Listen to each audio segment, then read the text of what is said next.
धर्म पर चलने से समाज व राष्ट्र का कल्याण संभव। जगत गुरु महामंडलेश्वर आत्मानंद जी महाराज। हरदोई शादित सत्संग के 51वें वर्ष के चतुर्थ दिन के आध्यात्मिक प्रवचन और संत महासम्मेलन में जगत गुरु महामंडलेश्वर आत्मानंद सरस्वती जी महाराज ने धर्म की महत्व पर जोर देते हुए कहा कि धर्म के वास्तविक स्वरूप को पहचान कर उसे चलने पर मनुष्य ही समाज, देश व राष्ट्र का कल्याण कर सकता है। उन्होंने कहा कि धर्म को धारण करने के लिए समर्पण के साथ चरित्रवान होना भी आवश्यक है। भरत चरित्र व हनुमान चरित्र की कथा बड़ी प्रेरणादायक है। उन्होंने कहा कि मनुष्य जब पृथ्वी पर आता है तो उसकी पहली आवश्यकता होती है रोटी, कपड़ा और मकान। मनुष्य जीवन में जो कार्य करता है उसका उसे फल मिलता है। जो जीवन में कुछ नहीं करता वह जीवन में सफल नहीं होता। जीवन के परिवर्तन के लिए ज्ञान, वैराग्य और भक्ति आदि आवश्यक है। आपको बताते चले, लगातार अधिकार ईश्वर पर नहीं जीव पर होता है, क्योंकि जीवात्मा परमात्मा का अंश है।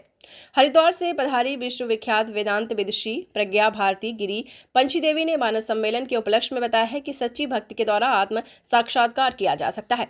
हनुमत द्वार झांसी पीठाधीश्वर जगत गुरु धीरेन्द्राचार्य जी महाराज ने माता पिता के साथ गौ माता की सेवा पर जोर देते हुए कहा, यदि जिसने जीते जी अपने माता पिता की सेवा आदर पूर्वक नहीं की तो उसका किसी भी प्रकार पूजन पाठ करना सब बेकार है। मध्य प्रदेश से आए हुए राघवेंद्र दास जी महाराज ने बताया है कि ईश्वर को प्राप्त करने के लिए हमें दृष्टि नहीं, दृष्टिकोण बदलना चाहिए। ईश्वर ने हमको दृष्टि जरूर दी है, लेकिन दृष्टिकोण संत की शरण में जाने पर बदलता है। इसी क्रम में जबलपुर मध्य प्रदेश से पधारी पंडित आस्था दुबे ओम हरदोई जनपद के अशोक शास्त्री ने अपने प्रवचनों द्वारा कई प्रसंगों के माध्यम से मानव जीवन को श्रेष्ठ मार्ग पर चलने की प्रेरणा दी गई।